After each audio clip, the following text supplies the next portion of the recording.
Yeah. Good morning, sir. How are you feeling today? I've been better. Well, you look like you're having trouble breathing. Why don't we have you sit up? All right. Let me help you. Thank you. My name's Erica. I'm going to be your nurse today. This is Michelle. She's our student nurse, and we're going to take really good care of you. Can you just tell us your name and your date of birth, please? Yep, it's Clay Barton, and July 4th, 1953. Good. Hi, I'm Jikai. I'm a narrator. I will be telling you why it is going on and what is going on. Currently, the nurse noticed the patient has anxiety and is having difficult breathing. The nurses are assessing the patient's level of consciousness or retention, general experience and mood, and the use of accessory muscles in his breathing during their first interaction with the patient. So we want to start off by reviewing your vital signs with you. Okay.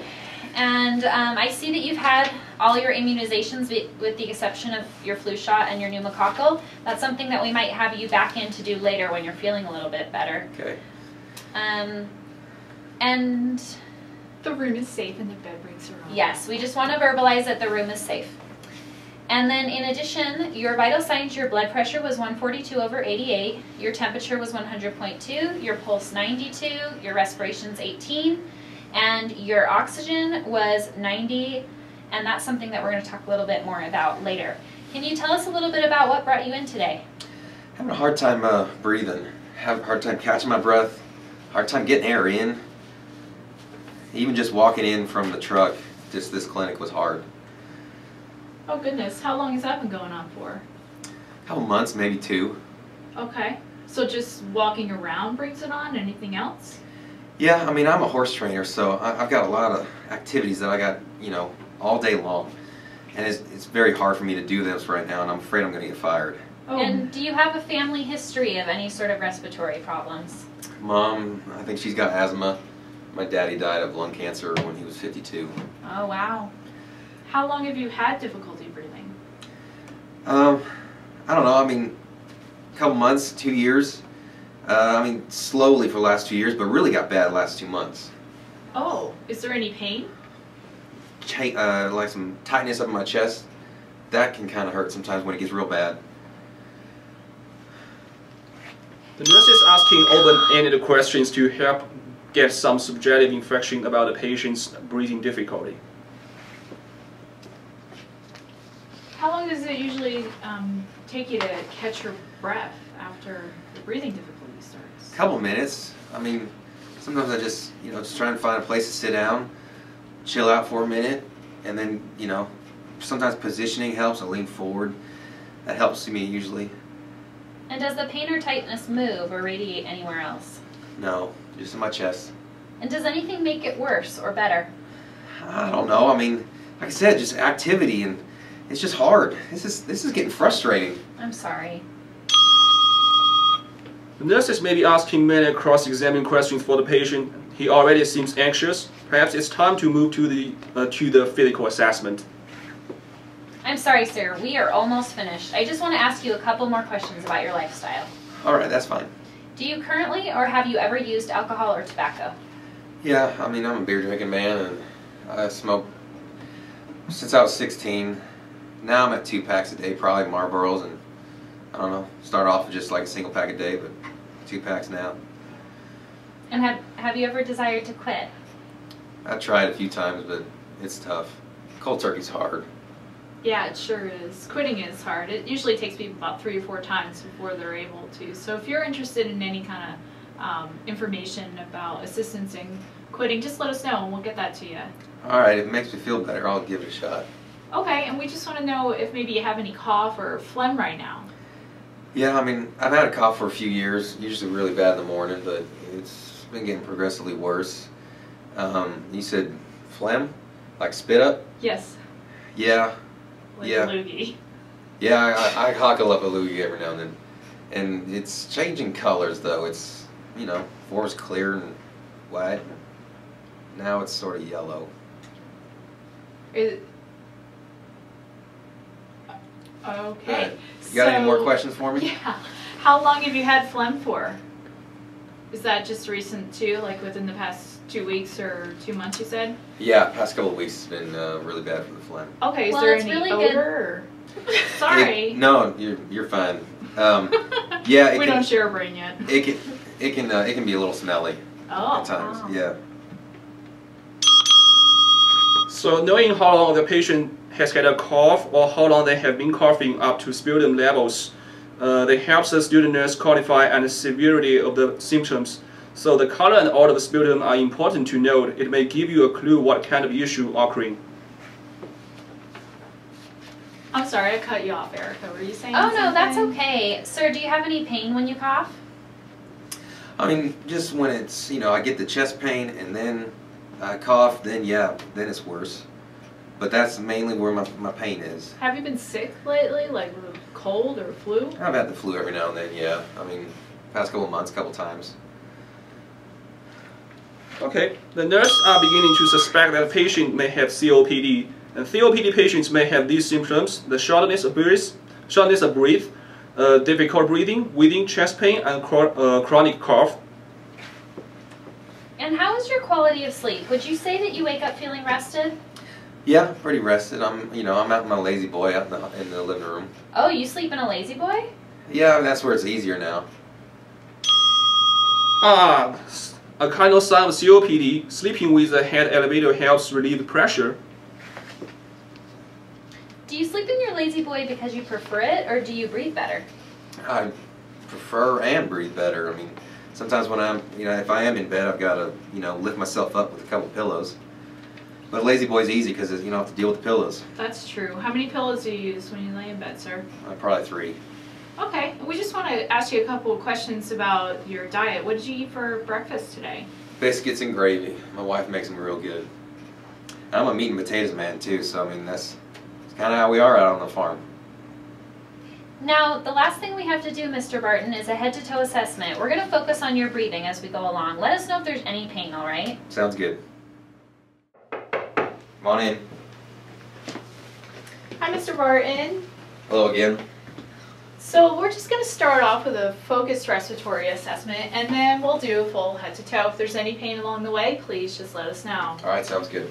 Okay, so I'm just going to first observe that his skin is pink and it's dry throughout except for his chest. It looks a little moist. I can notice that he's having a little bit of labored breathing, use of accessory muscles, as well as his abdominal muscles. And for the purposes of this video and modesty, this patient doesn't have a shirt on. Okay, and so his trachea is midline. Also, I want to check his scapulas and see that they're symmetric, as well as his clavicles are symmetric. His skin is warm. And I'll notice that his cap refill is pretty brisk. It's about 3, and they're pink, but I do notice that there's a little bit of clubbing going on, and then it seems as though he has a little bit of nail bed edema. Would you say? Yes, I would Okay. say that's right. Great. And let's see, I noticed that he doesn't have any IV or chest tubes or any drainage or wounds dressings, etc. to watch out for as we continue on. I'm just going to also listen to your respirations. And I'll just have you breathe in and out through your mouth. First we'll start at the trachea. And we're going to listen for a full respiration cycle, inspiration and expiration. And I'm not noting any stridor. And 6 sounds or places on your anterior.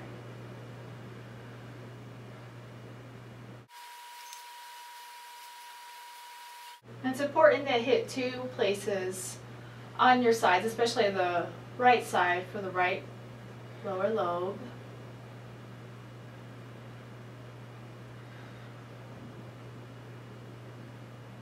You can also listen on the left side, it doesn't hurt.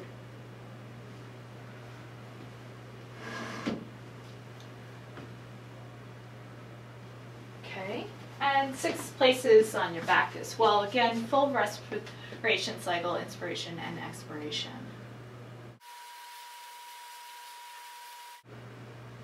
Can you please say 99 for me? 99. 99. Can you say E for me, please? E. Okay, so with the 99, I could hear that clearly. So that indicates that there's a little bit of condensation or consolidation, excuse me, in your lungs. And also, instead of E, I heard ah, and that goes along with that as well, that there's consolidation. And also consolidation was heard with coarse crackles, and both of the bases of the lungs bilateral. I noticed too that his excursion is noted, and the costovertebral angle is, I would say, about 120, and his AP to transverse diameter is approaching 1 to 1. Okay, and these are all significant findings that we might see in a patient with COPD. Great. We wouldn't say that to the patient, though. All right, Sarah, we're just going to finish up your head to toe. So I'm going to start by looking at your scalp. I'm just observing for any lumps, bumps, or lesions, which I don't see. You have good symmetry. Can you smile for me? Very nice. Can you open up your mouth and say ah? Ah. Very good. Pink mucous membranes. I'm just going to look inside your ears. Very good. Can you tell me which side you hear the noise coming from? And now? Good. Okay, I'm going to take a quick look at your eyes, checking for perla and corneal light reflex. Very good. Can you follow the pen light? Good. Okay, and then I'm just going to take a quick look up your nose. Good. And can you go ahead and breathe through one nostril at a time? Very good. Okay. I'm just going to palpate your carotid. Okay, and just jump in here if there's anything you want to say, Michelle. Well, I'm just making some notes, so correct me if I'm wrong. Theirs are patent, they're pink, and there's no drainage. The mucus is also pink, as well as the gums. The dentition is intact in the mouth, and the uvula rises with vocalization. Full range of motion. Yes, I'm just going to have you, can you just move your neck like this for me, and then forward, and then back. Okay, very good. Okay, well, I'm going to go ahead and move on to the extremities. That sounded really good, what you reported.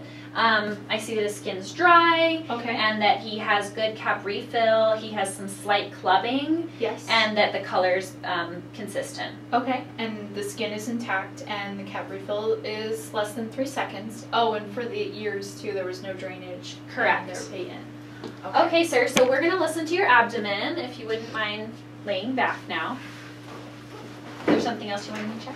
Well, I think maybe we should check his cardio Oh, first. yeah. Let's definitely check your heart first. All right. Sorry, I'm just getting ahead of myself. It's okay. And so Erica's going to listen for a full minute at Herb's point. And she's going to note any extra sound. She's also going to be sure to note S1 and S2 is present. And then after a full minute, she's going to flip over to the bell and listen for 10 seconds at Herb's point. And she's going to see if there's any extra sounds, or especially murmurs, what she's looking for. And there were none. Okay. Okay. Oh, and I also am going to check the radial pulse and just make sure that it is equal bilaterally and regular and +2, which it is. Great. Okay. Want me to lay down now? We would love that. We are going to listen to your abdomen. I'm going to All right. slide this out. If you have any difficulty breathing, please just let us know. All right, I will. I'm going to listen for bowel sounds in 4 quadrants. Well, we've inspected that he has a little bit of moisture from before on his abdomen because of his labored respirations. His skin is pink and color consistent throughout, and the skin is intact. There's no lesions, draining, chest tubes, etc. Bowel sounds sounded? Bowel sounds are active. Okay. In fact, a little hyperactive. I think it's time for lunch, huh? I'm hungry. All In right. all 4 quadrants? Yes. Okay. And so we'll do some light palpation here, about half a centimeter. Let me know if there's any pain. And now we'll go a little deeper, No. about 2 to 4 centimeters, and no pain is noted. The abdomen is round, it's soft, there's no distension, and there's no pain. Very good. Okay. So moving on to the lower extremities, we did do his femoral pulse, and that was regular, +2, bilaterally. Yep. RR.